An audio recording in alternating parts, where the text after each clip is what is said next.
Hello అండి అందరికీ ఈరోజు వీడియోలో పచ్చిమిరపకాయ నిల్వ పచ్చడి ఎలా పెట్టుకోవాలో చూద్దామండి. అందుకోసం వీడియోలో చూపిస్తున్నటువంటి ఈ విధంగా కొద్దిగా పెద్ద సైజులో ఉన్న మిరపకాయలను తీసుకోవాలండి. కొద్దిగా కారం తక్కువగా ఉండేవి తీసుకోండి. ఇప్పుడు వీటిని శుభ్రంగా కడుక్కున్న తర్వాత క్లాత్ తీసుకొని ఎటువంటి తేమ లేకుండా తుడుచుకోవాలి. తర్వాత చాకుతోటి ఈ విధంగా 4 భాగాలుగా కట్ చేసుకోవాలి వీటిని. ఇప్పుడు వీటిల్లోని విత్తనాలన్నింటినీ తీసేసుకోవాలి.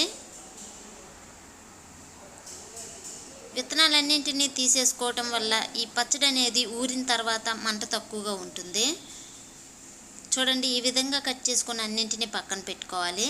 తర్వాత 5 నిమ్మకాయలను నిమ్మరసం తీసుకొని ఇందులో పిండుకోవాలండి. ఈ నిమ్మరసం వేసుకోవటం వల్ల పచ్చడి అనేది త్వరగా పాడవకుండా ఉంటుంది. అలాగే వీటిల్లో కొద్దిగా మంట కూడా తగ్గుతుందండి. ఒక 5 నిమిషాలు వీటిని ఈ నిమ్మరసం పట్టే వరకు పక్కన పెట్టుకోవాలండి. ఇప్పుడు ఇందులోకి ఒక స్పూన్ మెంతులను, 2 స్పూన్ ఆవాలను వేయించి మిక్సీ పట్టి పెట్టుకోవాలి. తర్వాత ఒక బౌల్ తీసుకొని అందులో 1 కప్పు కారానికి 1/2 కప్పు వరకు సాల్టు, ఈ మిక్సీ పట్టి పెట్టుకున్న ఆవా మెంతు పిండిని కూడా వేసుకోవాలి. ఇప్పుడు ఇందులో నేను పచ్చి నూనెను వేస్తున్నానండి. 1 కప్పుకి కారానికి నేను 1 కప్పున్నర వరకు నూనెను వేస్తున్నాను.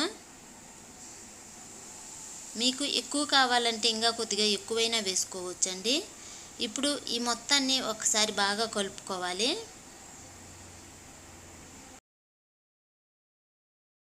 ఈ విధంగా కలుపుకున్న తర్వాత ముందుగా కట్ చేసి పెట్టుకున్న ఈ పచ్చిమిరపకాయలను ఇందులో వేసుకోవాలండి.